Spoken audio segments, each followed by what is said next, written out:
It was the first week of January, 2025. Across the United States, the aftermath of a nationwide blackout caused by a solar storm still lingered. Grocery store shelves remained half empty, communication networks were unstable, and anxiety simmered in the air like a coming storm. In Springfield, Illinois, a city that shares its name with the fictional town from The Simpsons, a strange rumor began to ripple through the darkest corners of the internet. On an encrypted forum known only to a select few digital explorers, a file began to circulate. It was simply titled E2030.mp4 and claimed to be a lost episode of The Simpsons, one that had never aired, never been archived, and never spoken of, at least not publicly. Thomas Keller, 38, a media professor and skeptical YouTuber known for debunking internet conspiracies, received the file via anonymous email. He almost dismissed it as another ARG or viral hoax until he opened it. The video began like any other episode, but something was off. The iconic theme music played slower, warped, almost mournful. The sky over Springfield was pitch black, and Bart's chalkboard message read, October 10th, 2025, you were warned. Written not in chalk, but in what looked like blood. The episode unfolded in erratic, haunting vignettes, scenes of war on American soil, helicopters circling a crumbling New York City skyline, wildfires tearing through California, a mushroom cloud rising behind the Capitol, all drawn in that familiar cartoon style, yet there was nothing humorous about it. The focus shifted to Homer, alone, wandering through a city buried in ash. The streets were silent. His family was gone. He looked directly into the camera with a gaze that grew more terrified with each frame. The final image, Homer's eyes wide in frozen horror, fade to black. Then, for a split second, a message flickered on screen. You were warned. Thomas sat in silence, unsettled in a way he couldn't explain.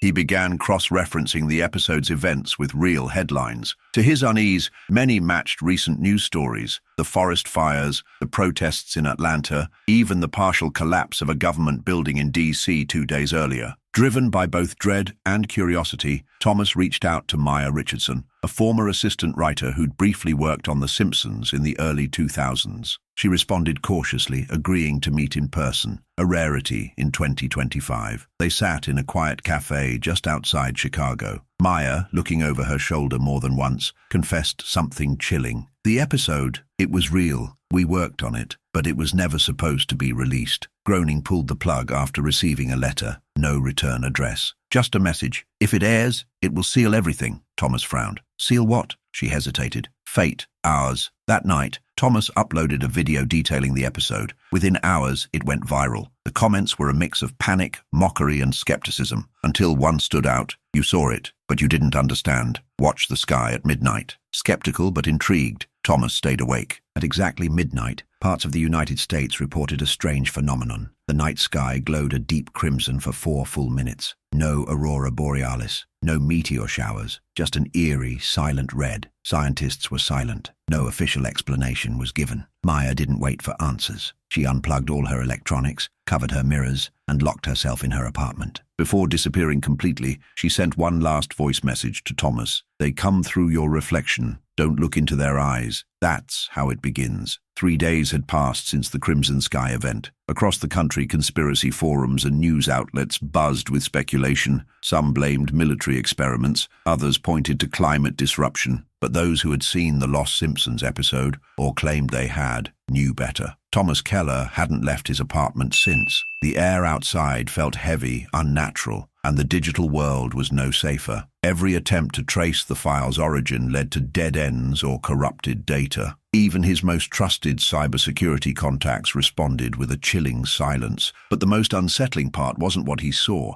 It was what he began to feel. It started with the clocks. Every digital clock in his apartment, laptop, microwave, smartphone, began to flash. 12:12. Always that time, no matter how often he reset them. At exactly 12 minutes past midnight, each night, his lights flickered, and for precisely 12 seconds, the world seemed to stop. No sound, no movement, even his breathing felt suspended. Then came the visions. First, in his dreams, if they could be called that. Images of vast corridors filled with static, shadow-like figures watching him from the other side of screens. Then, waking flashes, reflections in dark windows, blinking TVs with his face on them, screaming. He stopped sleeping, not out of paranoia, but survival. Desperate, Thomas revisited Maya's last message. They come through your reflection. So he covered every mirror, every reflective surface in his apartment. He turned off all screens, but something kept watching. On the fourth night, he noticed it. A strange symbol carved into his bedroom wall. A crude spiral inside a triangle, surrounded by what looked like claw marks. He hadn't seen it before. He hadn't carved it. And yet, when he checked the final frame of the lost episode, there it was, in the background of Homer's house, hidden behind a bookshelf. It was real. Thomas took photos, uploaded them to a private server, and messaged the only person he still trusted, Jake Menson, a former intelligence analyst turned whistleblower. Jake replied within minutes, "I've seen that symbol before. I'll explain in person. Tonight, meet me at the broadcasting tower outside Springfield. Come alone. Midnight." Thomas hesitated. It was a trap. It could be, but everything in him screamed otherwise. At 11:45, he drove through empty streets, past gas stations with flickering lights and houses that seemed too quiet. The air was thick, like something was pressing down on the world. He reached the tower at 12 o'clock sharp. Jake was already there, waiting near a rusted service gate, flashlight in hand. He looked thinner, tired, haunted. Without a word, Jake handed Thomas a folded document. Military records, intercepted transmissions, handwritten notes. At the top, Project DEVO, Digital Echo Visual Override. Beneath it, a phrase underlined in red. Prediction is preparation. Activation occurs through mass subconscious resonance. Jake finally spoke. They didn't create the episode. They documented it. It came to them in dreams. Every prediction, every absurd gag. It was always a warning. So why now? Thomas asked. Jake looked toward the sky. Because people stopped laughing. As the words left his mouth, every light in the city behind them went out. Total blackout. Then, above them, the red glow returned. Stronger, deeper, pulsing like a heartbeat. And from the shadows near the tower base, a low humming sound began. Not mechanical, not human. Thomas turned slowly toward it, heart pounding. And in the metal reflection of a generator's casing, he saw them. Eyes, watching, moving closer. Jake shouted, "Don't look, don't let them." But it was too late. Thomas opened his eyes to silence. He was lying on a cracked asphalt road in the middle of a town that felt wrong. The air smelled like burnt plastic and ozone. The sky above glowed dim red, casting long, unnatural shadows over eerily quiet streets. Streetlights flickered, even though it was daytime, or something close to it. Nothing moved. No cars, no wind, no people. He stood slowly, his limbs sore, his mind foggy. The last thing he remembered was Jake screaming, red light flooding everything, and then nothing. Now he was here. The sign at the edge of the sidewalk read, "Welcome to Springfield. Population." The number was scratched out. Thomas walked past familiar buildings, Moe's Tavern, Quickie Mart, even the nuclear power plant on the horizon. But everything was twisted, aged and empty. It was like stepping into a decayed replica of the Simpsons world. Familiar, but hollow, like a memory someone else had tried to reconstruct. He called out, but his voice felt muffled, as if the air itself resisted sound. Then he heard it. Faint laughter, the canned kind used in sitcoms. It came from inside a nearby house, one identical to the Simpsons' home. He stepped cautiously through the front door. The interior was distorted, rooms too long, furniture melted into the floor, pictures on the walls with faces scratched out. The television was on, playing the lost episode in an endless loop. Only this time, it wasn't animated. It was real footage of Thomas. In the video, he wandered the same streets, entered the same house, saw the same television. He turned around, heart racing, and saw someone watching him from the kitchen. A woman, pale skin, blank expression. Her eyes glowed faintly red. She spoke in a slow, echoing voice. "You shouldn't be here yet." "Where is this?" Thomas asked. Her eyes flickered. "A resonance zone. Memory bound. Projection layered." "What does that mean?" She tilted her head. "It means they're watching. Through you." She pointed to the wall. Another symbol, the spiral triangle, burned into the plaster. Before he could respond, everything shimmered like heat on pavement. The house melted into static, and Thomas was outside again. Only now, dozens of people stood silently in the street, all facing him. Their eyes were glowing. He recognized one of them, Jake. But Jake's mouth was stitched shut. his hands bound by cables that led into the ground. Thomas backed away until he bumped into a man behind him. The man held an old CRT television set. On the screen, Homer Simpson, screaming in silence. The man whispered, "If you remember the episode, they remember you." Then the television screen cracked, and a shriek filled the air. Not human, not digital, but something in between. The people began to close in. Thomas ran through endless copies of the same street, past looping billboards that read, "Don't look away," until he collapsed behind a church. Inside, he found a sanctuary, flickering candles,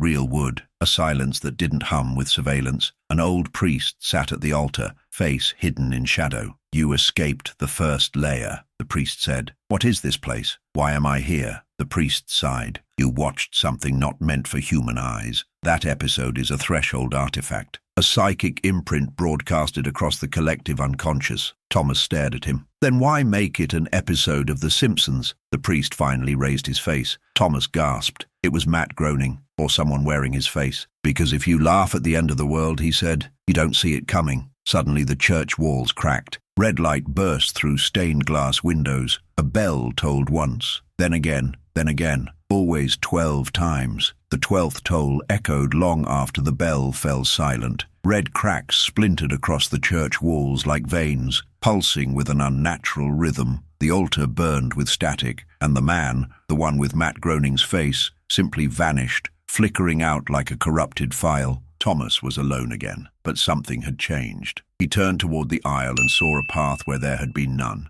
The church stretched impossibly into a narrow hallway lined with dozens of old television sets, each flickering with distorted footage from different episodes of The Simpsons. But now the characters looked real, too real, and they were staring out from inside the screens, their mouths moving silently. One by one, each screen displayed a different version of him. Thomas, dying, running, hiding, screaming. At the end of the hall, a final screen blinked on. It was labeled Transmission 0. He stepped closer. The screen showed a room, sterile, windowless, where rows of unconscious people sat with wires running into their skulls. The camera panned to a wall lined with filing cabinets. The labels read Project DEVO, Neural Prediction Models, Emotion Simulation Loops, and then it stopped on one name, Keller Thomas. He stumbled back. They had known him before he ever watched the episode. Suddenly, a high-pitched frequency rang through the corridor. Every screen went black. From behind him came the sound of something crawling. No footsteps, just the scraping of limbs against wood. Thomas ran. The hallway twisted, reality bending like film melting in a projector. Doors opened into impossible places. A childhood memory of his grandmother's kitchen, a classroom from his teenage years, a hospital room he didn't remember being in. Each room had a TV. Each one played the lost episode, and each version grew darker, more violent, until the episode ended with only one image, his face, reflected in black glass. Then came the voice. The same voice from the original episode, distorted but clear. "You were not chosen. You were accessed." Thomas found himself back on a quiet street in Springfield, but now it was night, completely still. Above him the sky was no longer red. It was mirror black, as if the stars had been swallowed. And then, without warning, the stars blinked back, each one a tiny glowing eye. He collapsed near the Quickie Mart, where a man was waiting for him. Not Jake, not the priest. It was himself, an older version, wearing the same clothes but aged, broken. The older Thomas handed him a piece of paper. "Don't trust the signal. It's not a warning. It's a seed." Thomas opened the note. It was a hand-drawn map, not of Springfield, but of circuits, brain synapses, signal towers. At the center, the spiral triangle. The older version grabbed him by the arm. "They're not broadcasting to us. They're broadcasting through us." "Who are they?" Thomas asked. Before the answer came, the world vibrated violently. The sky split open like a tearing canvas. A sound, low, mechanical, mournful, poured into the streets. The buildings began to pixelate, flicker, fade. The last thing Thomas saw before blacking out was every person in Springfield, hundreds of them, staring at the sky and chanting in unison, "The show must end." Thomas awoke gasping, drenched in sweat, lying on the floor of his apartment. Daylight seeped through the blinds, gentle and warm. For a moment, he believed it had all been a dream. The red sky, the lost episode, the echoing voices. But then he saw it. Carved into his living room wall just above the television was the spiral triangle, burned into the plaster, and on the TV screen a still image, his YouTube channel, completely empty. No videos, no comments, no trace. His phone buzzed. A single text from an unknown number. Final convergence. 7 days, broadcast complete. He rushed to his laptop. His entire digital presence had been wiped, as if he had never existed. Even emails to Maya bounced back. Forums where the lost episode was once debated were now blank pages or filled with mockery, as if the whole thing had always been a joke. But it wasn't, because the world had changed. People acted off, like they were following a script. Conversations looped. Pedestrians walked in perfectly timed patterns, and the symbol, the spiral triangle, was now ubiquitous, graffitied on walls, hidden in company logos, projected on billboards during commercial breaks. The most terrifying part, no one else noticed. Thomas tried to confront a news anchor after her broadcast. He stormed the studio, shouting about Project D-Evo, about the signal, about Springfield. She stared at him calmly. "You should have changed the channel." Security dragged him away. As the days passed, Thomas saw more of them. People with flickering eyes, frozen smiles, echoing laughter. They didn't blink. They didn't breathe. They just watched, waiting. On the 7th night, he returned to the broadcast tower outside Springfield. Jake was there, impossibly, standing as if he had never aged. "You made it to the finale," Jake said, voice now layered, mechanical and human. "Tell me the truth," Thomas demanded. "What is this? What am I?" Jake reached into his coat and handed Thomas a reel of old analog film labeled Final Script, Broadcast 00. "You were never the viewer. You were always the signal." Thomas stared at the reel, shaking. "So I was programmed." Jake nodded. "You were the first to resonate. A human receiver. Predictive consciousness